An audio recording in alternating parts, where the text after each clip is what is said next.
The audacity to release this movie on Christmas. So I just saw Babygirl. Let's talk about it. Directed by Helena Rain, stars Nicole Kidman and Harris Dickinson. This is about this woman right here who is a wife, mother of 2 daughters, and CEO of a company. This dude over here is an intern at her company. They begin an affair. In terms of plot, what happens in the movie, it's very simple, very straightforward. What's spectacular here is just the unfolding and the liberation, I would say, of her character.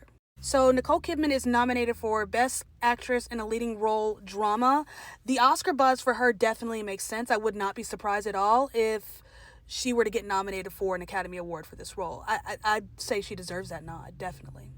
I'm trying to figure out the best way to really describe this movie while also being appropriate. I'm not sure if that's possible here. I'm just going to talk and we'll just see what happens. The target audience for this movie is clearly women over the age of 25, so ladies, listen to me very carefully. I'm not saying don't see this movie in theaters.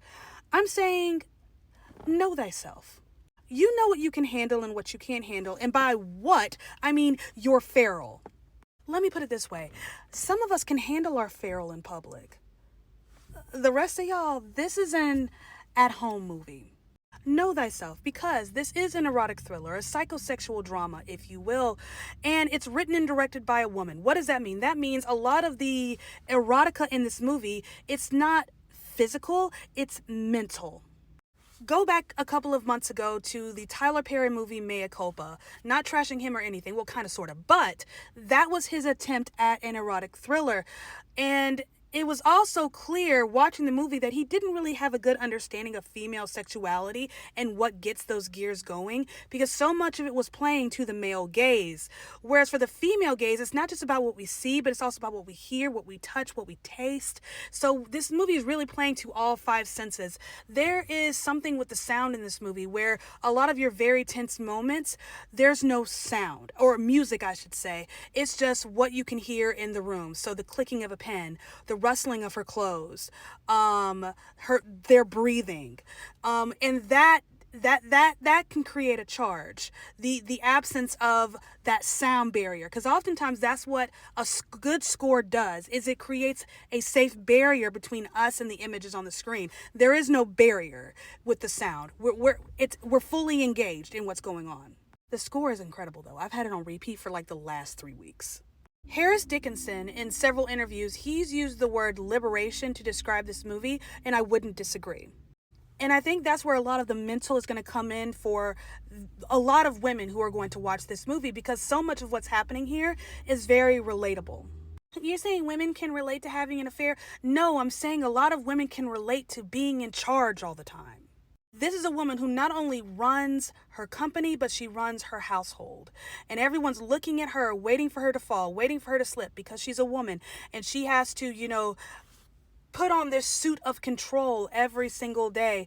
And a lot of women, whether they want to admit it or say it out loud or not, would love nothing more than to be able to transfer that power to someone else, even for just a little while. That's what this is. This plays to that common fantasy that a lot of women have of just being able to let go, release, surrender, and relax. Well, couldn't she have just done a non-sexual movie about that? Oh, that could have been done. But these are the conversations that women don't have, and I think it kind of plays into this metaphor about sex being in the dark. And I think that's why the imagery in this movie is just so loud and profound, because again, these are the conversations that we just don't have, but many of us are all thinking the same thing. I also love how we never see him naked in this movie. It's only her. We see her naked several times. Number one, it's Nicole Kidman. She's no stranger to just letting it all hang out. But this isn't about him. He's not the focal point here. It's about her liberation. It's about her surrender and her letting go and her not holding on to so much weight. It's all about how comfortable she feels walking in her own skin. I love a good metaphor. I just do. In terms of the naughty scenes in this movie, there really aren't that many. Like I said, a lot of the tension here is mental, and that, I think, weighs heavier than the physical. So yeah, the physical that we do see is definitely, I would say, explicit. But what sets it apart from other films is that it's not cheap or cheesy. It's not, clever cutting and, music and, cute little choreography or anything like that. It's very human. It's raw, and it felt natural almost. I felt like I was invading someone's personal space. But ultimately, I think this movie poses a lot of questions and can invite a lot of conversations in terms of, again, female sexuality, what women are socially allowed to want and not want. This movie also slaps society in the face. I don't think it's any coincidence that we've had several movies this year that are age gap movies where there's an older woman and a younger man. I mean, just look at the conversations surrounding women over a certain age and whether or not they're still desirable. If I had to sum it up, what is this movie about? This movie is about power, how one wields power and holds power, because we have Romy, who is a CEO, and she has this intern, but this intern also has the power to create space and give her space for her to explore herself. So there's power there. There's also a power between her and an assistant, power between her and another coworker, the power dynamic in their marriage and the power that her children have over her as, a beautiful woman and what that looks like. So this movie is just all about power dynamics and really pushing the conversation to the next level.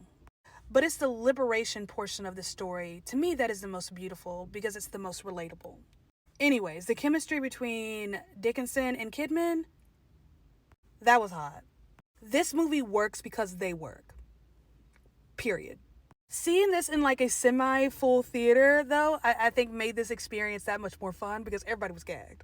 Her husband of 19 years is just completely oblivious to what's going on in her head, but that young man clocked her immediately from across the room and then took action. Sometimes you're not asking for the whole world. Sometimes you're just asking to be seen. When he said, say the words, and then he got aggressive, ahoo!